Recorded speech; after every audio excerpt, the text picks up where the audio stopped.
حضرت موسیٰ علیہ السلام کے زمانے میں جب ایک زانی عورت مر گئی تو اس کے گھر والوں نے اس کو دفن کرنے کی بجائے اس کی لاش کو کوڑے میں پھینک دیا۔ اللہ نے حضرت موسیٰ علیہ السلام کو حکم دیا، میری ایک کنیز کی لاش کچرے میں پڑی ہے، اس کو دفن کرو۔ حضرت موسیٰ علیہ السلام جب وہاں گئے تو 4 کتے لاش کے گرد بیٹھے تھے اور ایک کتا اس عورت کے اوپر چڑھ کر بسم اللہ الرحمن الرحیم۔ واضح رہے کہ زنا بہت بڑا گناہ ہے۔ قرآن و حدیث میں زنا کی سخت مذمت بیان کی گئی ہے اور زنا کرنے والوں کے بارے میں سخت وعیدیں نازل ہوئی ہیں۔ حدیث مبارک میں ہے، 7 آسمان اور 7 زمینیں شادی شدہ زناکار پر لعنت کرتی ہے اور جہنم میں ایسے لوگوں کی شرمگاہوں سے ایسی سخت بدبو پھیلے گی جس سے اہل جہنم بھی پریشان ہوں گے اور آگ کے عذاب کے ساتھ اس کی رسوائی جہنم میں ہوتی رہے گی۔ ایک دوسری حدیث میں ہے، حضرت ابو ہریرہ رضی اللہ تعالیٰ عنہ فرماتے ہیں کہ رسول اللہ صلی اللہ علیہ وسلم نے فرمایا، زنا کرنے والا زنا کرنے کے وقت مومن نہیں رہتا، چوری کرنے والا چوری کرنے کے وقت مومن نہیں رہتا اور شراب پینے والا شراب پینے کے وقت مومن نہیں رہتا۔ حضرت ابو امامہ رضی اللہ تعالیٰ عنہ سے مروی ہے کہ ایک نوجوان نبی کریم صلی اللہ علیہ وسلم کی خدمت میں حاضر ہوا اور کہنے لگا، یا رسول اللہ صلی اللہ علیہ وسلم، مجھے زنا کرنے کی اجازت دے دیجیے۔ لوگ اس کی طرف متوجہ ہو کر اسے ڈانٹنے لگے اور اسے پیچھے ہٹانے لگے، لیکن نبی کریم صلی اللہ علیہ وسلم نے اس سے فرمایا، میرے قریب آ جاؤ۔ وہ نبی کریم صلی اللہ علیہ وسلم کے قریب جا کر بیٹھ گیا۔ نبی کریم صلی اللہ علیہ وسلم نے اس سے پوچھا، کیا تم اپنی والدہ کے حق میں بدکاری کو پسند کرو گے؟ اس نے کہا، اللہ کی قسم کبھی نہیں، میں آپ پر قربان جاؤں۔ نبی کریم صلی اللہ علیہ وسلم نے فرمایا، لوگ بھی اسے اپنی ماں کے لیے پسند نہیں کرتے۔ پھر دریافت فرمایا، کیا تم اپنی بیٹی کے حق میں بدکاری کو پسند کرو گے؟ اس نے کہا، اللہ کی قسم کبھی نہیں، میں آپ پر قربان جاؤں۔ نبی کریم صلی اللہ علیہ وسلم نے فرمایا، لوگ بھی اسے اپنی بیٹی کے لیے پسند نہیں کرتے۔ پھر پوچھا، کیا تم اپنی بہن کے حق میں بدکاری کو پسند کرو گے؟ اس نے کہا، اللہ کی قسم کبھی نہیں، میں آپ پر قربان جاؤں۔ نبی کریم صلی اللہ علیہ وسلم نے فرمایا، لوگ بھی اسے اپنی بہن کے لیے پسند نہیں کرتے۔ پھر پوچھا، کیا تم اپنی پھوپھی کے حق میں بدکاری کو پسند کرو گے؟ اس نے کہا، اللہ کی قسم کبھی نہیں، میں آپ پر قربان جاؤں۔ نبی کریم صلی اللہ علیہ وسلم نے فرمایا، لوگ بھی اسے اپنی پھوپھی کے لیے پسند نہیں کرتے۔ پھر پوچھا کہ تم اپنی خالہ کے حق میں بدکاری کو پسند کرو گے؟ اس نے کہا، اللہ کی قسم کبھی نہیں، میں آپ پر قربان جاؤں۔ نبی کریم صلی اللہ علیہ وسلم نے فرمایا، لوگ بھی اسے اپنی خالہ کے لیے پسند نہیں کرتے۔ پھر نبی کریم صلی اللہ علیہ وسلم نے اپنا دست مبارک اس کے جسم پر رکھا اور دعا کی کہ اے اللہ، اس کے گناہ معاف فرما، اس کے دل کو پاک فرما اور اس کی شرمگاہ کی حفاظت فرما۔ راوی کہتے ہیں، اس کے بعد اس نوجوان نے کبھی کسی کی طرف توجہ بھی نہیں کی۔ نیز واضح رہے کہ ہر گناہ اللہ تعالیٰ کی نافرمانی ہے اور اس کی اطاعت و فرما برداری سے اعراض ہے، اور اللہ تعالیٰ کا نافرمان دنیا و آخرت میں کہیں چین و سکون نہیں پا سکتا۔ گناہ کرنے والے کی زندگی تلخ کر دی جاتی ہے۔ اللہ تعالیٰ کا ارشاد پاک ہے، ترجمہ، اور جو شخص میری اس نصیحت سے اعراض کرے گا تو اس کے لیے قیامت سے پہلے دنیا میں قبر اور تنگی کا زینہ ہوگا۔ دنیا اور آخرت میں چین و سکون پانے کا ایک ہی راستہ ہے کہ اس کو پالنے والے خالق و مالک کی نافرمانی چھوڑ کر اپنی پوری زندگی اس کی اطاعت اور فرما برداری میں گزاری جائے۔ پھر اللہ پاک اپنے بندے کو پاکیزہ اور بالطف زندگی عطا فرمائیں گے اور آخرت میں خوب اجر و ثواب سے نوازیں گے۔ سورہ نحل میں اللہ تعالیٰ کا ارشاد ہے، جو شخص کوئی نیک کام کرے گا، خواہ وہ مرد ہو یا عورت، بشرط صاحب ایمان ہو، کیونکہ کافر کے اعمال صالحہ مقبول نہیں، تو ہم اس شخص کو دنیا میں تو بالطف زندگی دیں گے اور آخرت میں ان کے اچھے کاموں کے عوض میں ان کا اجر دیں گے۔ دین اسلام میں مایوسی بالکل نہیں ہے۔ انسان خطا کا پتلا ہے، گناہ انسان کی فطرت میں داخل ہے، لیکن بہترین ہے وہ شخص جو گناہ کر کے اس پر قائم نہ رہے بلکہ فوراً توبہ کر کے اللہ تعالیٰ سے معافی مانگ لے۔ نبی کریم صلی اللہ علیہ وسلم نے ارشاد فرمایا، ہر بنی آدم یعنی انسان بہت زیادہ خطا کار ہے، اور لیکن اللہ تعالیٰ کے نزدیک بہترین خطا کار وہ ہیں جو کثرت سے توبہ کرنے والے ہوں۔ حضرت حذیفہ بن یمان سے مروی ہے کہ نبی کریم صلی اللہ علیہ وسلم نے ارشاد فرمایا، اے مسلمانوں، زنا سے بچو، اس لیے کہ اس میں 6 نقصانات ہیں، 3 دنیا میں اور 3 آخرت میں۔ دنیا کے 3 نقصانات یہ ہیں: نمبر 1، زنا کرنے والے کے چہرے کی رونق ختم ہو جانا، نمبر 2، مسلسل غربت، نمبر 3، عمر کا کم ہو جانا۔ آخرت میں پیش آنے والی 3 چیزیں یہ ہیں: نمبر 1، اللہ کی ناراضگی، نمبر 2، برا حساب و کتاب، نمبر 3، دوزخ کی آگ میں ہمیشہ رہنا۔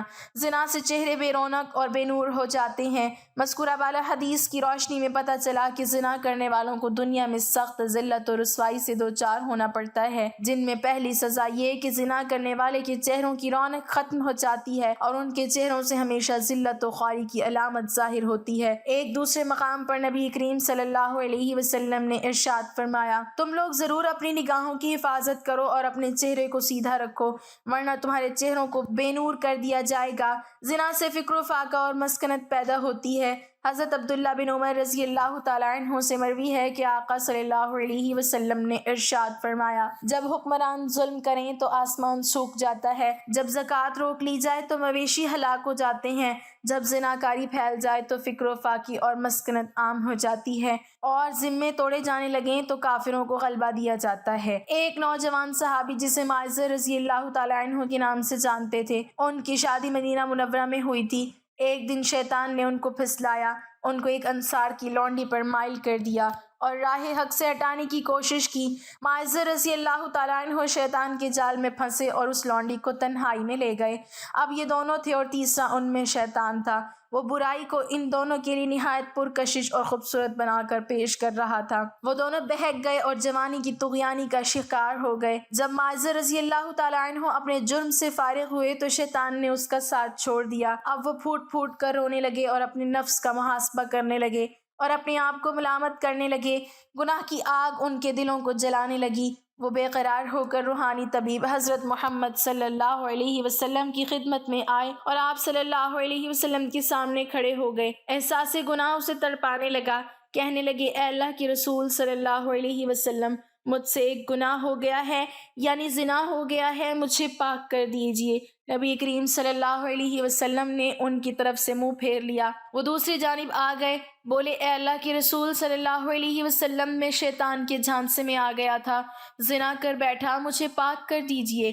نبی کریم صلی اللہ علیہ وسلم نے فرمایا، تجھ پر افسوس ہے، واپس چلا جا اور اللہ تعالیٰ سے اپنے گناہ کی معافی مانگ اور توبہ کر لے۔ وہ تھوڑی دیر بعد پھر آ گیا۔ گناہ کی آگ نے اس کا آرام چھین لیا، وہ صبر نہ کر سکا۔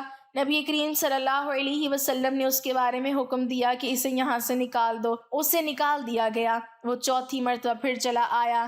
نبی کریم صلی اللہ علیہ وسلم نے لوگوں سے پوچھا، کیا دیوانہ ہے؟ لوگوں نے کہا، اللہ کے رسول صلی اللہ علیہ وسلم، ہم تو اس میں ایسا کوئی مرض نہیں پاتے۔ آپ صلی اللہ علیہ وسلم نے فرمایا، شاید اس نے شراب پی ہوئی ہے، اس لیے ایسی حرکتیں کر رہا ہے۔ ایک آدمی کھڑا ہوا، اس نے معاذ رضی اللہ تعالیٰ عنہ کا منہ سونگھا، اسے شراب کی کوئی بو محسوس نہیں ہوئی۔ نبی کریم صلی اللہ علیہ وسلم نے پوچھا، تجھے پتہ ہے زنا کسے کہتے ہیں؟ اس نے کہا، جی ہاں، میں ایک عورت کے ساتھ اس طرح حرام کا ارتکاب کر بیٹھا ہوں جسے ایک آدمی حلال طریقے سے اپنی بیوی کے پاس کرتا ہے۔ آپ صلی اللہ علیہ وسلم نے پوچھا، اب اس بات سے تمہارا کیا مطلب ہے؟ اس نے کہا، مجھے پاک کر دیجئے۔ نبی کریم صلی اللہ علیہ وسلم نے مکمل تفتیش کروائی، جرم ثابت ہونے پر حد جاری فرمائی۔ آپ صلی اللہ علیہ وسلم نے حکم دیا اور اسے سنگسار کر دیا گیا۔ جب اس کی نماز جنازہ پڑھائی گئی اور اسے دفن کر دیا گیا تو نبی کریم صلی اللہ علیہ وسلم دو آدمیوں کے پاس سے گزرے۔ وہ آپس میں باتیں کر رہے تھے کہ دیکھو، اس آدمی پر اللہ نے پردہ ڈالا تھا، لیکن اس نے اپنے آپ کو خود ہی ہلاکت میں ڈال لیا، حتیٰ کہ اسے پتھر مار مار کر یوں ہلاک کر دیا گیا جیسے کتے مار دیے جاتے ہیں۔ نبی کریم صلی اللہ علیہ وسلم خاموش ہو گئے، پھر تھوڑا سا چلے۔ آگے ایک مردہ گدھا پڑا ہوا تھا، اسے دھوپ نے جلا دیا تھا اور وہ پھول گیا تھا۔ جب نبی کریم صلی اللہ علیہ وسلم نے اس گدھے کو دیکھا تو پوچھا، فلاں فلاں آدمی کدھر ہے؟ وہ دونوں بولے، اللہ کے رسول صلی اللہ علیہ وسلم، ہم یہاں ہیں۔ آپ صلی اللہ علیہ وسلم نے فرمایا، اترو اور اس گدھے کا گوشت کھاؤ۔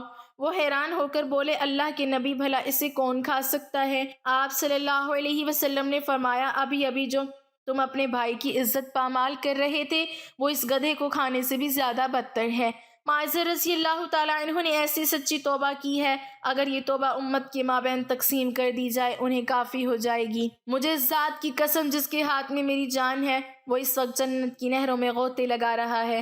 امیر المومنین حضرت علی رضی اللہ تعالیٰ عنہ کے کاشانِ خلافت سے کچھ دور ایک مسجد کے پہلو میں دو میاں بیوی رات بھر جھگڑا کرتے رہے۔ صبح کو امیر المومنین رضی اللہ تعالیٰ عنہ نے دونوں کو بلا کر جھگڑے کا سبب دریافت فرمایا تو شوہر نے عرض کیا، اے امیر المومنین، میں کیا کروں؟ نکاح کے بعد مجھے اس عورت سے بے انتہا نفرت ہو گئی ہے۔ میرا رویہ دیکھ کر بیوی مجھ سے جھگڑا کرنے لگی، پھر بات بڑھ گئی اور رات بھر لڑائی ہوتی رہی۔ امیر المومنین حضرت علی رضی اللہ تعالیٰ عنہ نے تمام حاضرین دربار کو باہر نکال دیا اور عورت سے فرمایا، دیکھ میں تجھ سے جو سوال کروں گا اس کا سچ سچ جواب دینا۔ پھر آپ رضی اللہ تعالیٰ عنہ نے فرمایا، اے عورت، تیرا نام یہ ہے، تیرے باپ کا نام یہ ہے۔ عورت حیران ہوئی کہ امیر المومنین حضرت علی رضی اللہ تعالیٰ عنہ کو یہ سب کیسے معلوم ہوا، حالانکہ اس نے بتایا بھی نہیں۔ بولی، بالکل ٹھیک، آپ نے بتایا ہے یا امیر المومنین۔ پھر آپ نے فرمایا، اے عورت، تو یاد کر کہ تو زناکاری سے حاملہ ہو گئی تھی اور ایک مدت تک تو اور تیری ماں اس حمل کو چھپاتی رہی۔ جب درد زا شروع ہوا تو تیری ماں تجھے اس گھر سے باہر لے گئی اور جب بچہ پیدا ہوا تو اس کو ایک کپڑے میں لپیٹ کر تو نے میدان میں ڈال دیا۔ اتفاق سے ایک کتا اس بچے کے پاس آیا، تیری ماں نے اس کتے کو پتھر مارا لیکن وہ پتھر بچے کو لگا اور اس کا سر پھٹ گیا۔ تیری ماں کو بچے پر رحم آ گیا اور اس نے بچے کو زخم کی پٹی باندھ دی۔ پھر تم دونوں وہاں سے بھاگ کھڑی ہوئیں۔ اس کے بعد اس بچے کی تم دونوں کو کچھ بھی خبر نہیں ملی۔ کیا یہ واقعہ سچ ہے؟ عورت نے کہا، ہاں اے امیر المومنین رضی اللہ تعالیٰ عنہ، یہ واقعہ حرف بحرف صحیح ہے۔ آپ رضی اللہ تعالیٰ عنہ نے فرمایا، اے مرد، تو اپنا سر کھول کر اس کو دکھا دے۔ مرد نے سر کھولا تو اس زخم کا نشان موجود تھا۔ اس کے بعد امیر المومنین رضی اللہ تعالیٰ عنہ نے فرمایا کہ اے عورت، یہ مرد تیرا شوہر نہیں ہے بلکہ تیرا وہی بیٹا ہے جسے تو پھینک کر چلی گئی تھی۔ تم دونوں اللہ تعالیٰ کا شکر ادا کرو کہ اس نے تم دونوں کو حرام کاری سے بچا لیا۔ اب تو اپنے اس بیٹے کو لے کر اپنے گھر چلی جا۔ بابو شہر کی ایک بدکار عورت مر گئی تو اس کے گھر والوں نے اسے دفن تک نہ کیا بلکہ ایک کوڑے کے ڈھیر میں پھینک دیا۔ حضرت موسیٰ علیہ السلام جب کوہ طور پر اللہ تعالیٰ سے باتیں کرنے کے لیے گئے تو اللہ تعالیٰ نے فرمایا، اے موسیٰ، باقی باتیں بعد میں ہوں گی، پہلے جاؤ، میری ایک کنیز کی لاش کوڑے میں پڑی ہے، اسے غسل دلاؤ اور عزت کے ساتھ دفناؤ۔ حضرت موسیٰ علیہ السلام کوہ طور سے واپس آئے اور بابل شہر میں داخل ہوئے۔ تلاش کرتے کرتے ایک جگہ دیکھا کہ کوڑے میں ایک لاش پڑی ہے اور اس کے ارد گرد 4 کتے رکھوالی کر رہے ہیں تاکہ کوئی درندہ لاش کو پامال نہ کر سکے۔ حضرت موسیٰ علیہ السلام نے اس کے گھر کا پتہ پوچھا اور اس سے کہا کہ لاش کو اٹھانے میں میری مدد کرو۔ عورت کے گھر والوں نے کہا کہ ہم اس لاش کے قریب نہیں جائیں گے۔ یہ ایک بدکار عورت تھی جس نے اپنی ساری زندگی بدکاری میں گزار دی۔ پورے شہر میں ہر کوئی بھی لاش کو اٹھانے سے انکار کر رہا تھا۔ حضرت موسیٰ علیہ السلام اپنے بھائی حضرت ہارون علیہ السلام کے پاس گئے اور کہا کہ لاش اٹھانے میں میری مدد کرو۔ دونوں نبیوں نے لاش کو اٹھایا اور پھر جب غسل دینے کی باری آئی تو شہر کی کوئی بھی عورت اس کو غسل دینے کے لیے تیار نہیں تھی۔ یہ دیکھتے ہوئے حضرت موسیٰ علیہ السلام نے اپنی زوجہ اور بہن کو حکم دیا کہ اس عورت کو غسل دو۔ غسل کے بعد اپنے بھائی حضرت ہارون علیہ السلام کی مدد سے اس عورت کو دفن کیا۔ دفنانے کے بعد جیسے ہی آپ واپس آ رہے تھے تو شہر والے لوگ آپ کے سامنے آ گئے۔ وہ سب مل کر آپ سے کہنے لگے کہ اے موسیٰ، یا تو ہمیں اس بات کی وضاحت دو کہ آپ نے ایک بدکار عورت کو اتنی عزت کیوں دی، یا پھر وہ کلمہ جو آپ علیہ السلام نے ہمیں پڑھایا ہے ہم آپ کو واپس کرنے آئے ہیں۔ حضرت موسیٰ علیہ السلام نے لوگوں سے فرمایا، اے شہر کے لوگوں، مجھے جو حکم اللہ نے دیا تو میں نے اس حکم کی تعمیل کر دی۔ ہاں، اگلی بار میں جب کوہ طور پر جاؤں گا تو تم سب کو تمہارے اس سوال کا جواب مل جائے گا۔ یہ سن کر لوگ واپس چلے گئے۔ حضرت موسیٰ علیہ السلام کوہ طور پر گئے تو فرمایا، اے میرے پروردگار، اس شہر کے لوگ مجھ سے اس بات کی وضاحت مانگتے ہیں کہ ایک بدکار عورت کو اتنی عزت سے کیوں دفن کیا گیا۔ اللہ نے فرمایا، اے موسیٰ، یہ عورت واقعی بدکار تھی اور اس کی ساری زندگی بدکاری میں گزر گئی، مگر ایک دفعہ یہ ایک ایسی جگہ سے گزر رہی تھی جہاں پر ایک کتا پیاس کی شدت سے مر رہا تھا۔ اس عورت کو کتے کی حالت پہ رحم آ گیا۔